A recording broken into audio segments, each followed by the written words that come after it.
This is my experience. This is what I was going to bring up is I felt like a year ago, maybe a year and a half ago, that God was telling me very clearly, and I say clearly because let's see, when I would go to pray and spend time with God, my mind would always go back to that.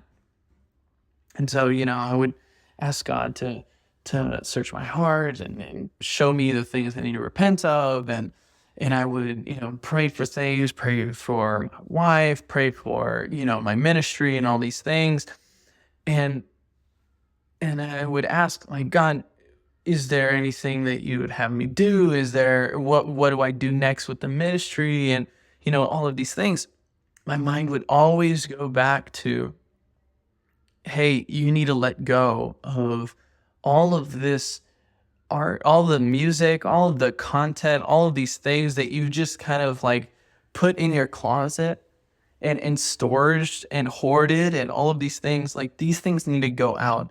Not and since then, so this is a year and a half ago, I didn't do it for a long time. And it kept bugging me and it kept bugging me. But even in that, I think this is how merciful God is.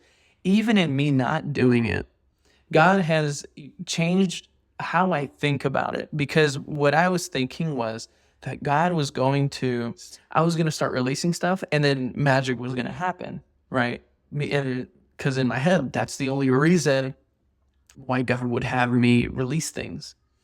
And slowly, God just gave me the grace to stop taking myself so seriously, understand that, like, if this is what preoccupies my mind, I can't go on to the next thing. And so I do just need to let it go. And this is how I let it go. I'm not going to delete it all because it's precious to me. It means something to me.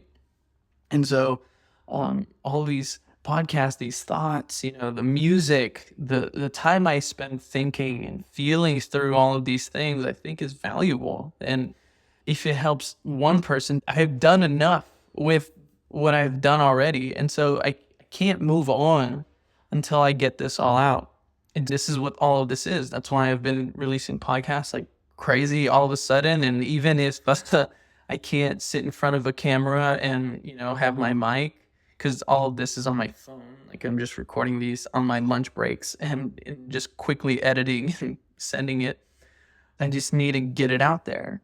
And that's kind of where my convictions are right now is, like, I haven't released everything. And maybe 2 years and a half ago, God told me almost 3 years now, because I guess I started leading the youth group in January 2 years ago, but it was somewhere around August 3 years ago that God started putting it in my heart to serve. And I'll even tell that story, and maybe that'll help in some things.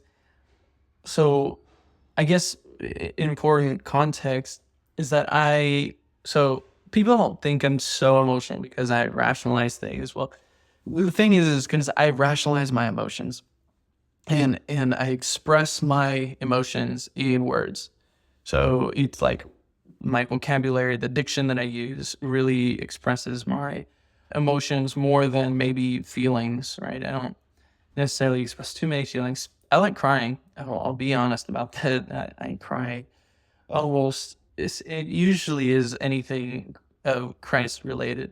And yeah, I'm biased, I guess, but also it's seeing stuff on screen to me about the power of God is just captivating every time. Like, it's weird. I was one of those people, and I kind of still am, but I've softened up a little bit about, like, all these Christian cheesy movies and Christian cheesy like songs and this and that. I think just my obsession with God has kind of like trumped that, where, like, just seeing a good miracle movie, just hearing a good worship song, or like even hip hop music that really, really glorifies God, like Forrest Frank, Halsey, these up and coming guys, this is what I'm talking about. But, obviously the older guys I still listen to this day, But these people that just worship God, and I see that and everything, like that just like does crazy stuff to my heart. Point is, I am an emotional person, but it is very much expressed in thoughts and words. What happened was 3 years ago, sorry. My mom is like, "Hey, your dad's thinking about stepping down from youth pastor. He's gonna, continue as associate pastor, but he's just, tired. He can't keep up with all these kids, and he just doesn't, there's no connect there. Like, he's getting old. He can't keep up with the lingo and this and that. I can't keep up with the lingo. Gen Z is insane. I'm a Gen Z. I'm the oldest, like, year. I'm 97. But these guys, just not even a vocabulary can I keep up. But regardless, we still have like the same mindsets and the same drives and all of these things. But regardless, wow, I'm just going off the rails here. When my mom told me this and she said, "Hey, pray about it," I laughed at her face. I really did. I was like, "Mom, I will never go through what y'all have gone through with parents, with kids, with all how upsetting and torturous it is to be a youth pastor. I will not go through that. I'm sorry. Like, I value my peace." And then there was a woman that I then met with a couple of months later from the church. It was like the director, or she is the director of the kids ministry. And she was like, "Hey, look, like, these kids need you, like they don't need you, but they need someone, and you're there, you're that person." And I was like, "You don't understand. I don't want to do this. I've seen my parents go through this for 15 years. I don't want to go through this at all." I started praying about it, and I told one of the members of the youth group to make a list for me, and make a list of all the people in the youth group. And, I just started praying for them. And what happened was that God really put a love in my heart for these kids, like as if they were my kids. I started caring about them so much. More context, maybe, like a lot of these kids are now 15, 16, right? So they were 13, 14. But when I left that church to go to college, they were all, I don't know, 7, 8 years old.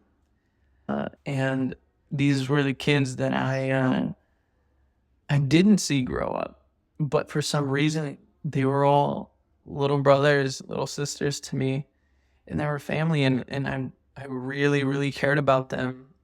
And all of that happened, and then they opened up a position. It's volunteer work, so I don't get paid for it, but and that's kind of how it happened. Like, I wasn't expecting, and maybe you listen to that story and you're like, "Yeah, of course." And maybe even it, touched my ego a little bit that, they're like, "Hey, we need you," or whatever the case is. But in my mind, I was absolutely against it. I didn't care, what they needed or whatever. I didn't want that responsibility. And there was a toll, like, going through it. In that obedience, I still, there was so much heartbreak. There were so many challenges.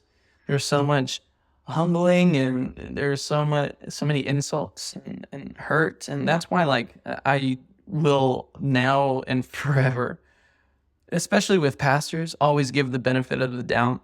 With worship leaders, with whatever the case is, always the benefit of the doubt. And if there isn't enough information on the subject, then my answer is I don't know. In my opinion on them, and I do believe in the innocent until proven guilty.